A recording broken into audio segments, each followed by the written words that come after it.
একই গাছ, একই দৃশ্য, আবারও তেঁতুল গাছের মগডালে সেই নারী। কিন্তু এবার ঘটল আরও অবাক করা ঘটনা। নামানোর চেষ্টা করতেই তিনি লাফ দিলেন পুকুরে। কুড়িগ্রামের উলিপুরে আবারও আলোচনার কেন্দ্রবিন্দুতে সেই সাজেদা বেগম। সোমবার দুপুরে উপজেলার গোড়াই আনন্দবাজার এলাকায় হঠাৎ করেই তাকে দেখা যায় বাড়ির পাশের একটি উঁচু তেঁতুল গাছের মগডালে বসে থাকতে। এই খবর ছড়িয়ে পড়তে আশেপাশের এলাকা থেকে উৎসুক মানুষ ভিড় করেন ঘটনাস্থলে।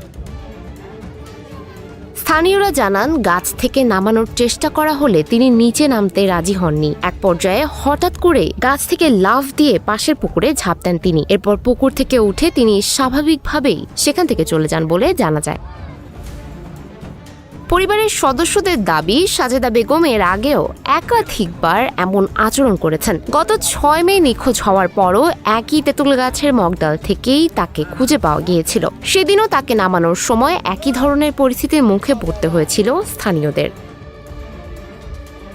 এদিকে বারবার একই গাছে উঠে যাওয়া এবং নামানোর সময় হঠাৎ পুকুরে ঝাঁপ দেওয়ার ঘটনা ঘিরে পুরো এলাকায় তৈরি হয়েছে চাঞ্চল্য ও কৌতূহল। স্থানীয়দের অনেকেই বিষয়টিকে রহস্যজনক বলছেন, আবার কেউ কেউ এটিকে অস্বাভাবিক আচরণ হিসেবেও দেখছেন। এখন প্রশ্ন একটাই, আসলে কেন বারবার একই তেঁতুল গাছেই উঠে যাচ্ছেন সাজেদা বেগম? তার এমন আচরণের কারণটাই বা কি?